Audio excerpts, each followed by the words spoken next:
안녕하세요, 여러분. 오늘 여러분께 설명드릴 내용은 해외 선물 계좌에 대한 내용입니다. 평소에 많이 어렵게 느꼈던 분들은 이번 영상을 참고하시길 바랍니다. 우선 첫 번째로 해외 선물 계좌는 몇 종류가 있느냐부터 시작해 보겠습니다. 해외 선물 계좌는 크게 세 종류로 나눌 수 있습니다. 증권사, 대여 미니 계좌, 그리고 증권사 주문 대리인 제도. 이렇게 총 세 가지가 있습니다. 많은 분들이 해외 계좌를 생각하실 때 어려워들 하시죠? 이런 분들을 위해서 가장 기본적이고 쉬운 방법에 대해서 말씀을 드려보면 증권사를 이용하는 방법을 추천드리고 있습니다. 그럼 증권사를 이용하는 방법이 왜 쉽고 기본적이냐에 대해서 설명을 드려보겠습니다. 증권사를 이용하는 방법은 이렇습니다. 우선 증권사의 계좌를 개설하시고 앱이나 온라인상에서 본인의 계좌로 로그인하게 됩니다. 그러고 나서는 자유롭게 매매를 하면 되는데요. 모두 아시다시피 국내에는 증권사가 정말 다양하게 있습니다. 원하시는 증권사를 선택하신 후 계좌를 개설해야 하는데요. 계좌를 개설하는 방법은 지점 방문, 제휴은행 방문, 비대면 계좌 개설이 있습니다. 지점 방문은 증권사에 방문해 계좌를 만드는 것이고 제휴은행 방문은 증권사와 제휴되어 있는 은행을 방문해 계좌 개설을 하는 방법입니다. 혹시 시청자분들 중에서 제휴되어 있는 은행이 궁금하다 하시는 분은 증권사 홈페이지 및 고객센터에 연락을 하셔서 확인해 보시면 되겠습니다. 난 너무 바빠서 계좌 개설하러 방문할 시간이 없다 라고 하시는 분들께 추천드릴 방법이 있습니다. 바로 증권사 앱을 통해서 비대면 계좌를 개설하는 방법인데요. 가장 편리하고 빠르게 개설 가능하니 참고하시면 되겠습니다. 계좌를 개설하셨다면 이제 매매를 하셔야겠죠? 매매를 하실 때 가장 중요한 부분이 바로 증거금입니다. 매매는 증거금을 보유하고 있어야 가능한데요. 계좌 개설 후에 일정의 증거금을 충족하시면 쉽게 매매하실 수 있습니다. 매매가 이루어지는 과정에 대해서 간단하게 설명드리면 이렇습니다. 고객이 증권사에 주문을 전달하고 증권사는 해외 중개회사를 거쳐 선물거래소로 주문이 들어가게 됩니다. 주문이 체결된 내용은 반대로 선물거래소에서 해외 중개회사를 거쳐서 증권사로 전달되게 되는데 이때 증권사는 고객에게 정보를 전달하게 됩니다. 하지만 증권사를 통한 매매는 주의를 하셔야 하는데요. 왜냐하면 높은 증거금이 요구되기 때문입니다.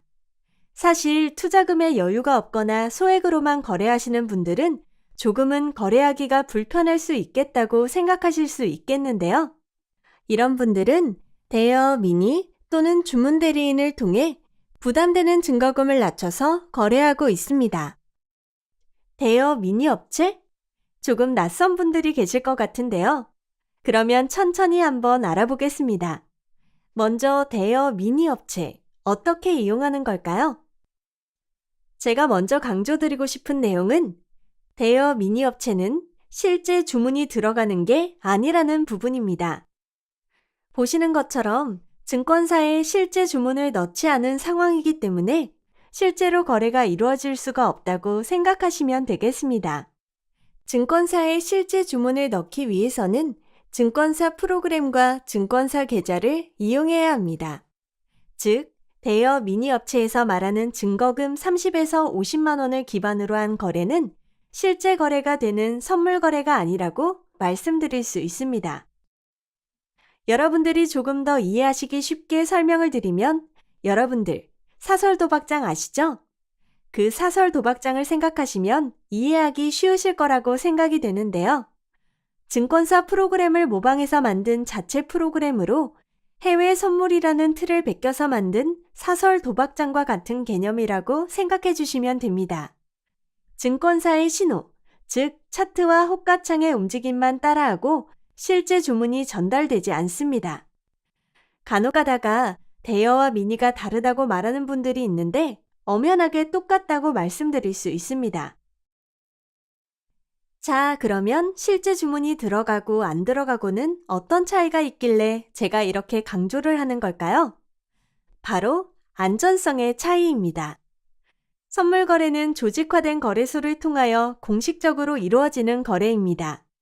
매수자와 매도자의 거래가 이행될 수 있게 먼저 담보금으로서 지불하는 증거금을 선물거래소에 맡깁니다. 매수자와 매도자가 청산 시 발생하는 손익을 계산해 돌려받는 것이죠. 즉, 선매 후물이라는 조건으로 거래가 이행된다고 이해하시면 되겠습니다. 자, 이해가 되시죠?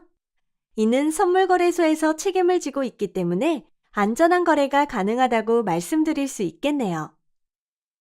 반면 대여 미니업체는 어떨까요? 실제 주문이 되지 않는 사설 도박장의 개념이기 때문에 전혀 안전하지 않습니다.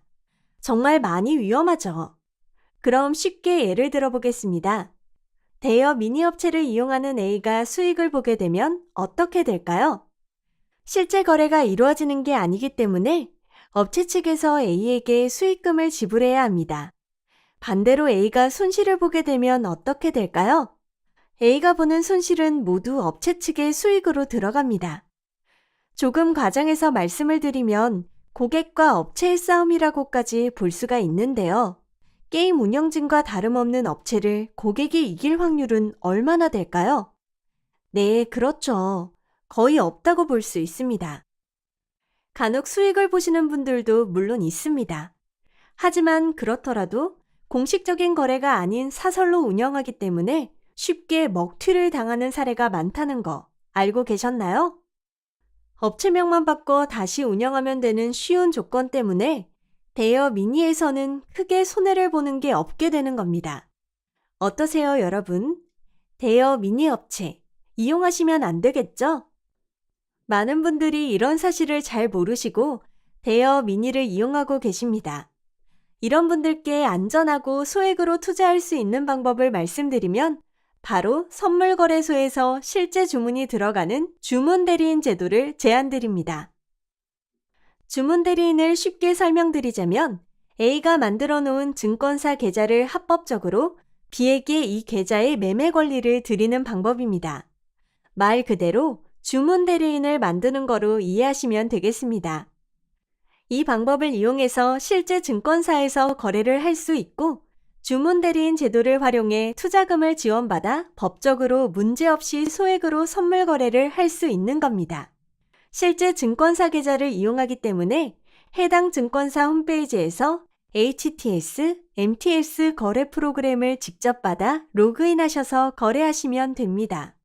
그러면 주문대리인은 얼마나 지원이 가능할까 궁금하시죠? 간단하게 정답부터 말씀드리면 최소 50에서 95%까지 가능합니다. 현재 나스닥을 예로 들어보면 현재 나스닥의 증거금은 약 2,300만 원 정도로 하고 있습니다. 50% 지원을 받을 시 1,150만 원의 한 계약이 가능하고 90% 지원을 받을 시 230만 원의 한 계약이 가능하고 95% 지원을 받을 시 120만 원의 한 계약이 가능합니다.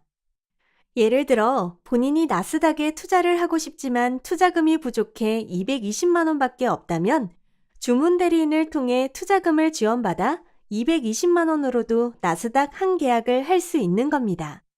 내 돈 220만 원으로 거래를 하기 위해서는 부족한 금액 약 2천만 원을 주문대리인을 통해 지원을 받게 되는 겁니다. 선생님, 그러면 이 2천만 원은 대출 아닌가요? 라고 질문하시는 분들이 있으실 텐데요. 정답부터 말씀드리면 대출이 아닙니다.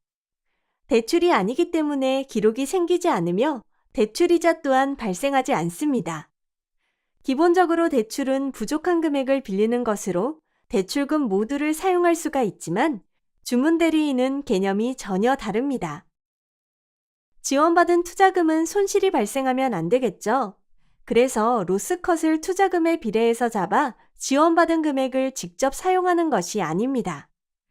보통 반대 매매가 들어가는 경우는 증거금이 유지 증거금 밑으로 떨어질 경우 다음날 정해진 시간까지 개시 증거금만큼 채워야 하지만 채우지 않을 경우 보유하고 있는 포지션의 반대 매매가 자동적으로 발생하게 됩니다.